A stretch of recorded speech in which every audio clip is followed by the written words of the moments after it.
Guys, itatanong ko lang kung ano yung una nyong tinitingnan pag bumibili kayo ng vape. Yung itsura ba niya, yung presyo ba niya, or yung mga flavor ba niya. Kasi 'di ba, dapat ang una nating tinitingnan is kung safe ba yung vape na bibilin natin. Kasi syempre 'di ba, araw-araw natin siyang gagamitin. So kailangan safe.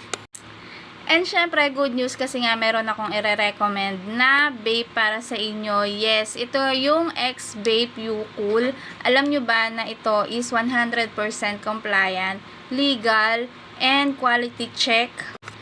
And syempre, certified. Yes, makikita nyo yon mismo dito sa packaging niya is itong nakalagay dito. Meron pa siyang QR para ma-legit check nyo. Yes, scan nyo lang po yan. Syempre, hindi lang naman isa, dalawang flavor yung pagpipilian nyo. Meron silang 10 flavor.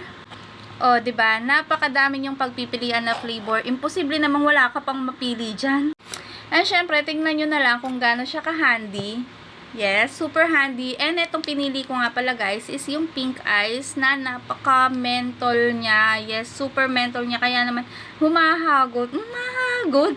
So, ayun, sobrang okay na okay to. Kaya kung ako sa inyo, kung meron kayong pipiliin na vape, syempre kailangan safe na safe nyong gagamitin. Kaya ano pang inaantay nyo?